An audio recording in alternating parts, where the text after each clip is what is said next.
Welcome to the Dr. Francavilla Show. I'm your host, Dr. Carolyn Francavilla, board-certified family physician and diplomate with the American Board of Obesity Medicine. I've been helping patients lose weight to treat and prevent medical problems for the last 10 years, and I'm taking what I've learned from them to you. In this podcast, you will learn the science behind why you struggle with your weight and what to do about it, tips for common challenges, work to fight bias about what a healthy weight really is, and improve your relationship with food and your body. Please remember that while I'm a doctor, I'm not your doctor. This podcast is meant to be informational in nature only, not medical advice. Please seek out care from your physician for your specific needs.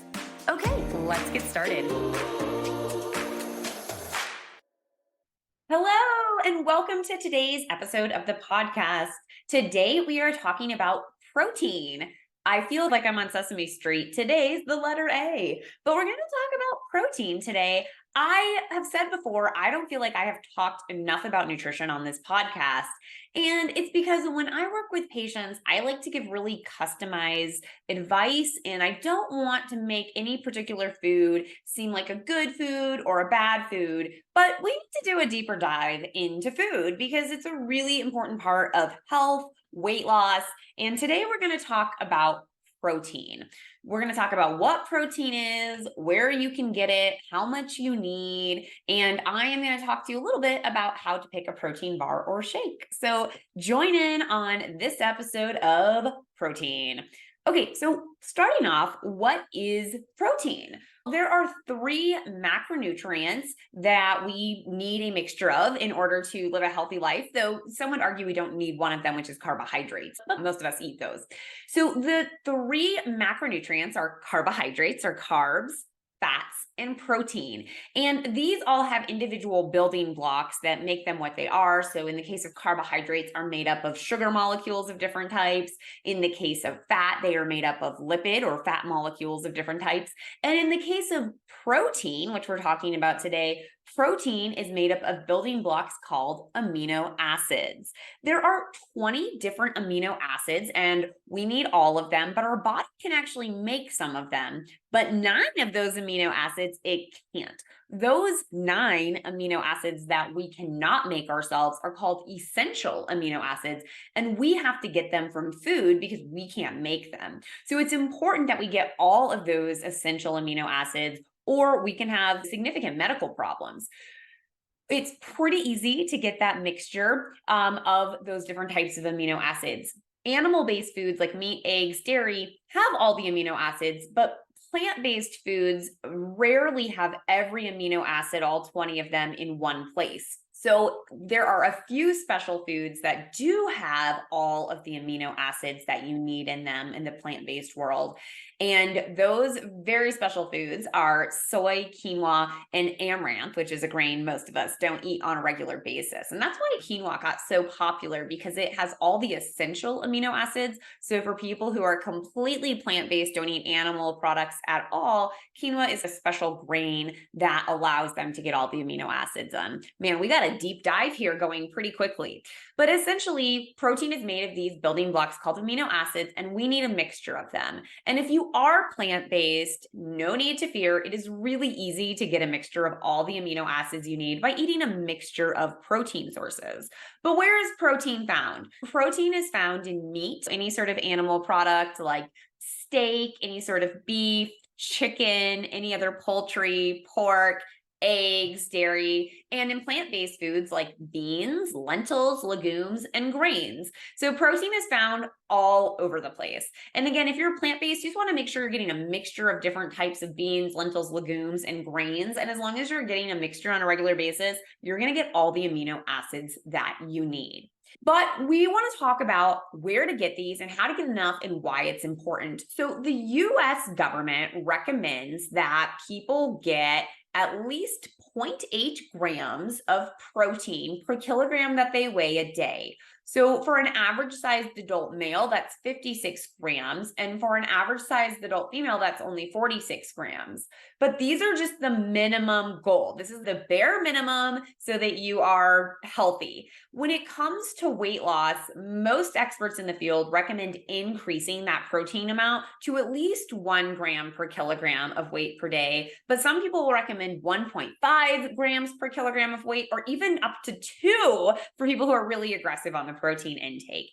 That's starting to be a lot of math. And so what I tend to do in my clinic is give really nice, easy round numbers, because I don't want my patients counting every single gram of protein they eat for the rest of their life. That would be a strategy to maintain your weight and lose weight and support your health. But for most people, logging every single thing they eat for the rest of their life is not very realistic. So for my smaller women, maybe women who are 5'2" and below, I will recommend 70 grams of protein a day. For my taller men, my really taller than 6'2" sort of men, I might have them shoot for 120 grams of protein a day. But for most people, I give a pretty even number of 100 grams of protein a day as a number to shoot for. I am fine with you having more than that, but that's the minimum I'll give for a lot of my patients, is 100 grams of protein a day. Another way that you can see how much protein you're eating is the percentage of your calories. And so you might shoot for, say, at least 30% of your calories coming from protein. And this is why logging can be really helpful. So if you have not logged what you've eaten in a while, then logging is a way that you can find out how much protein you're eating. But again, I find most of my patients are not willing or able to log for the rest of their life, and that is totally fine. So why is protein important? We've discussed it's essential. We need it as building blocks for our body. We use it to make hundreds and thousands of different types of proteins in our body. But why is it important to you when you're trying to work on weight and health? Number one, protein is the building block for our muscles. So we've had a couple episodes recently where we talk about the importance of muscle mass and keeping that lean mass, which is our muscles, as we age and for fitness. And we need protein to be able to grow and build our muscles. And so one thing that can happen when people are taking a medication to lose weight, when they're doing a strict diet to lose weight, when they've had metabolic and bariatric surgery to lose weight, is that if they don't get enough protein, they're not building muscle anymore, and they can actually start losing muscle and sometimes lose too much muscle, which is not supporting their health or their metabolism anymore. So we always want to make sure that we're eating enough protein to build our muscle. And that's another way to check in on if you're getting enough protein besides logging everything you eat, is if you have access to a way to measure your muscle mass through, say, bioelectrical impedance, then you can see if you're building muscle, losing muscle, or just maintaining muscle. And if you're losing muscle, that's probably a sign that in addition to resistance training, to strength training, that you should be eating more protein, regardless of how much you are eating. Other reasons that eating protein is important is that protein is probably the best food for satiety, which is that feeling of being full and done. And so protein will help you feel full and satisfied, and it will keep you feeling full and satisfied longer.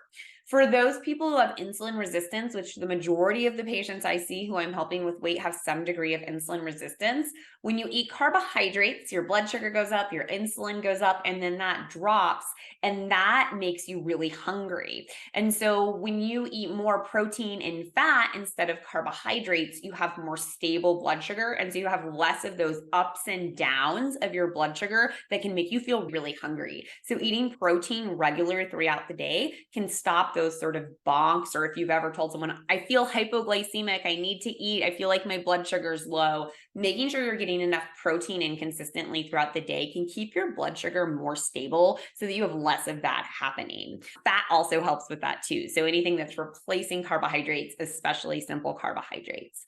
And then you may remember that we've talked in previous episodes about how insulin resistance, which many patients who struggle with their weight have, makes it a lot easier to store fat and a lot harder to burn fat. And when you eat more carbohydrates, that just increases insulin and increases that insulin resistance. And so replacing some of the carbohydrates in your diet with more protein can also help with that insulin resistance process. Another thing that protein is great for is that it does something called the increased thermic effect of food, meaning it is harder for our body to break down and use protein than it is for carbohydrates, say rice. And so we actually burn more calories when we eat protein than we eat a different type of food. So we've talked on this podcast before too about how not all calories are equal. We had a recent episode about processed food and ultra processed food and how that is something that our body can get a lot more of the calories out. Protein is the opposite side of that, where protein is harder for our body to digest. It takes more effort for it to digest. And so we actually burn a little more calories and are less efficient with that, which is ultimately a good thing if you're trying to lose or maintain weight. So protein is important for a lot of reasons. It is a building block for many of our body's essential functions. It is essential for building and maintaining muscle. It is important to make sure that we feel satisfied and full, and then it can help stabilize blood sugars, and then it has that bonus thermic effect of food. So lots of reasons protein is important. So where does protein come from in the diet? A lot of times in clinic, I will ask my patients, I kind of quiz them, like, where do you get protein? Where do you get fat? Where do you get carbohydrates? And most of my patients can identify that meat has protein in it. But a lot of times people really struggle to identify anywhere else that they're getting protein from. And I get it. Protein is really tricky. One of the tricky things about protein is that there's very few things that are pure protein. There's a lot of foods out there that are, say, mostly carbohydrate. We think of our grains, our rice, our corn, our oats. Those are mostly carbohydrate. They have a tiny bit of protein and usually have basically no fat with them. But when it comes to protein, there's very few sources of just pure protein. Really lean meat like white chicken or turkey or lean fish can be mostly protein with a little bit of fat. But most other things are going to come with either some fat or some carbohydrates. So most of these things are not just by themselves. They come in combinations with other foods. In our clinic, we have this cool diagram, and I'm going to see if I can pull it up for people who are watching this on YouTube. But essentially, what we do with this is we look at where the different types of protein are coming from and how they overlap with other things. Let me pull this up here. Okay, so this is an example of where different protein sources are coming from. So when we think about things that are mostly protein, things like egg whites, lean fish, lean seafoods like crab and shellfish, shrimp, and then plant-based sources like seitan and nutritional yeast. And then, of course, protein powder if you use that for anything. But then when we think about our foods in the way they come mostly in nature, a whole egg is going to have both fat and protein. The yellow part or the yolk of the egg has fat. And then we think about our fish that have some fat on them, like salmon, that's going to have protein with some fat. A lot of our dairy, like cottage cheese, Greek yogurt, is going to have both protein and fat. And same thing with tofu. And then we have things like nuts, seeds, soybeans, nut butters, whole milk, hummus, Greek yogurt, pizza. Those are pretty balanced food. They have some protein, some fat, and some carbohydrates. Then we have foods like our beans, our lentils, our quinoa, our chickpeas, chickpea pasta, which I'm a huge fan of, low-fat yogurts and low-fat dairy products, and then most protein bars and shakes. And those tend to be more of a combination of protein and carbohydrates. And then we have some foods that are just carbohydrates and fats, or mostly fat and carbohydrates. But you'll see the majority of foods that we eat are either protein with carbohydrate or protein with fat. There's not that many sources of pure protein. And so the challenge that can happen if you're trying to increase protein in your diet is that you increase fat or carbohydrates along with it. So we want to replace some of the foods we're currently eating with these higher protein foods, as opposed to just adding them, because then we might end up with a lot of extra calories, which is not the goal for most of us when it comes to health and weight. So for most people who eat meat, your poultry, your seafood is going to be a pretty important source of protein. Dairy, especially Greek yogurt, cottage cheese, and whey protein powder are another great source. But on the plant-based side, our beans, our legumes, our lentils are great sources. I just remind my patients that those also have carbohydrates in them. And so when you're eating those, you may not want to add a lot of additional carbohydrates. So you might not want to have beans and rice. You might have just the beans because the beans also have carbohydrates in them. And so instead of adding something to the meal, now we're just replacing maybe, a bunch of rice with some beans, and maybe we add some vegetables instead to bulk up that meal. So important concept that as we're adding protein in our diet, we have to be careful to make sure that we are not just adding a lot more carbs or fat. Nuts are another one, and nuts are one of my favorite foods. I could eat way too much of them. Looking at the peanut butter jar from my house, a lot of times people will think peanut butter and they think protein, and peanut butter does have protein in it. In fact, this protein that I'm looking at for my peanut butter here is 8 grams. So that's getting us well on our way towards our 100. But it also has 7 grams of carbohydrates, so almost an equal amount of protein and carbs. And then it has 15 grams of fat per serving, so double the amount of calories are coming from fat. So the peanut butter is actually mostly fat, about half fat, about a quarter carbohydrates, and about a quarter protein. So although you are getting protein from this peanut butter, you're getting a lot of other things. And that's even a peanut butter that doesn't have any sugar added to it. So something to keep in mind that, again, when we're trying to increase protein, a lot of times we just increase total calories. So we want to be mindful that we're not just adding peanut butter to something, but we're actually replacing maybe crackers and peanut butter with now peanut butter and carrots or something that has a lot less total carbohydrates in it. So one way that you can increase protein is by paying attention to snacks. I find that a lot of my patients are able to add protein to their meals in the morning. Maybe they are doing eggs or a Greek yogurt or a cottage cheese, or maybe they're doing a breakfast meat. And so lots of ways to get protein in the morning. For lunch, people often easily eat a tuna pack or chicken salad or a sandwich or a salad with some leftover meat from dinner. So lots of ways that people will get their protein in there.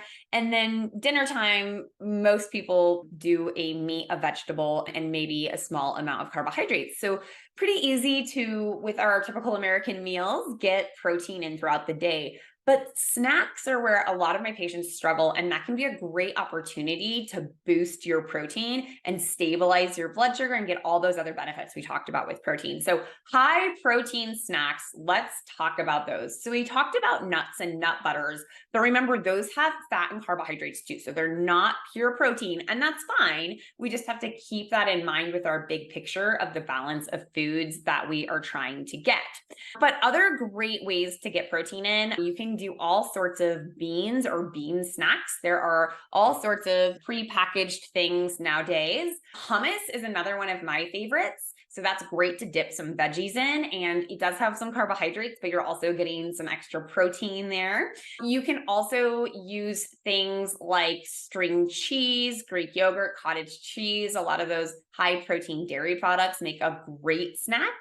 Beef jerky, there's lots on the market. Make sure that you're paying attention to how much carbohydrates are in a beef jerky. A lot of times they have a lot of sugar added to them. And then you can do edamame. That's a really great one. That's a fun one. A lot of times kids will like that one, but adults too, no judgment. Edamames are fun to pop out of there. Hard-boiled eggs, that's a really popular one. There's a lot of products on the market now that also add protein. So Kodiak is a brand that makes like pancakes and waffles, and they add protein to that. You can also make your own pancakes or waffles and substitute some of the batter for your favorite protein powder. Super easy way to get more protein in, and you can use those as a snack or as a breakfast. You can eat them any time of the day. Another tip I really like is to take a Greek yogurt, a plain Greek yogurt, don't use vanilla or something, and add a dip mix to it, like French onion or sour cream and onion. So you have this really high protein yogurt, and then you've made it into a dip. So instead of using sour cream or something, now you have this high protein dip, and you can just dip some veggies in that. Great balanced snack, super easy to make. So those, I hope, are some good ideas of how to add some more protein in with real food and snacks. But one of my favorite strategies for my patients that I often will have them do, especially my plant-based patients who are struggling to get enough protein in, is to use protein bars or protein shakes. These are sources that are often much higher in protein than a lot of the things that we can eat otherwise. They're really convenient because You can just bring them anywhere with you. You can keep a stash of protein bars in your car, in your bag, in your office, at your house, and always have access to that. Same thing with shakes. You can either buy the powder or you can buy pre-made ones that are often a little more expensive, but some people like those more. One of the first things when you are looking for a protein bar that I recommend is that you really look at that nutrition label. There's a lot of different bars on the market. So there's granola bars. Those are going to be mostly grains like oats, and those are going to be mostly carbohydrates with a little bit of fat and usually added sugar. So very little protein in a granola bar. That's not what we want. There's also energy bars. So if you're watching my video on YouTube, you'll see me holding up probably one of the most popular energy bars of all time, the Cliff Bar. Nothing against Cliff Bars. They're just not a protein bar. A Cliff Bar is for people who are doing really long amounts of activity. So if you see something that's labeled as an energy bar, that is different. That's for people who need a lot of energy packed into something small. Energy is the same thing as calories. And so this tiny little Cliff Bar has 260 calories. It does have 9 grams of protein, so it has some protein, but it has 42 grams of carbs. So it's a higher carb food.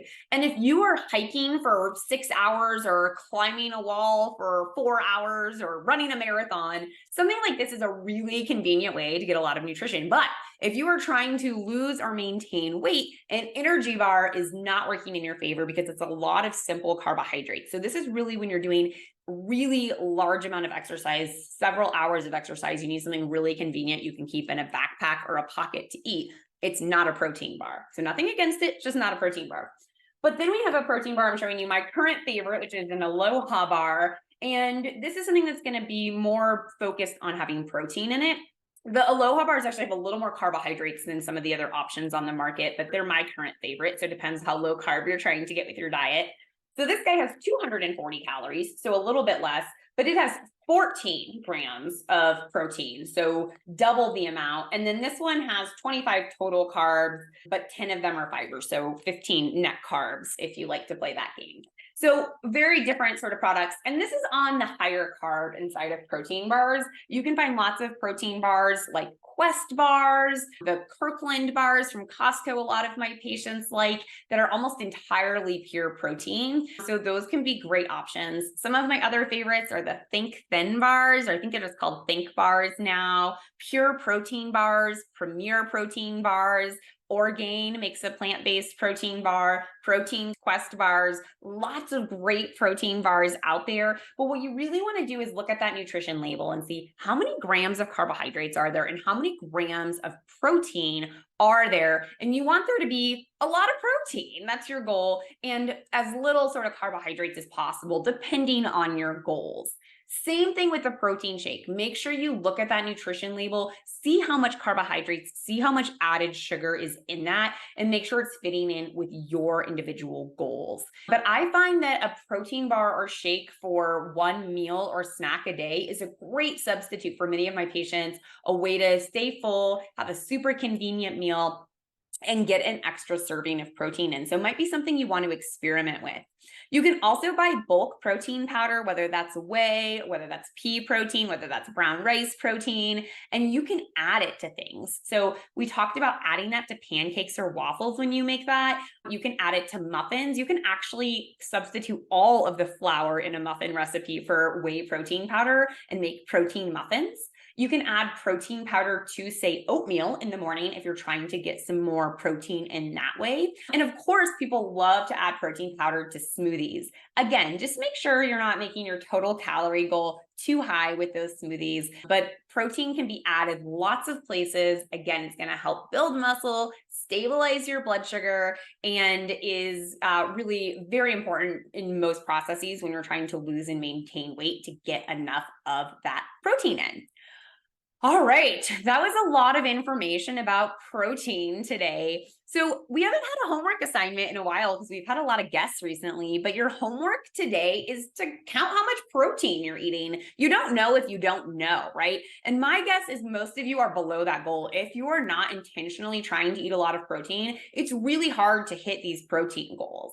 So what you're shooting for is somewhere close to 100 grams of protein a day. That's a nice round number. You can calculate and try to get to 1 gram per kilogram of your weight or 1.2 grams of protein per kilogram of your weight. Or you can also log all your calories, all your food and protein, and make sure you're hitting at least 30% of your calorie goal coming from protein. So that's your homework today. Log how much protein you're eating, because if you don't know, you don't know, and see what happens if you eat protein more consistently throughout the day. Do you feel more full and satisfied? Do you have less of those bonks? And be patient when you are doing this, because it can be hard to increase protein. What you'll find when you log is that, again, protein tends to bring either fat or carbohydrates with it. There's not that many sources of pure protein. And so it may mean that you have to push other things out of your diet to make room for these new higher protein, more balanced foods. But that's okay. That's part of the process here. So log, see where you're at, and share your favorite protein sources with us. We'd love to hear them. All right, until next week, take care. Thank you for listening to the Dr. Francavilla Show, where we learn about all things related to weight and health. If you love this podcast, make sure to leave those 5-star reviews and share this podcast with a friend or loved one. If you have a topic about weight and health you want me to tackle, head over to the website, thedrfrancavillashow.com, to submit your question. And make sure to subscribe to the podcast so you don't miss next week's episode. Take care.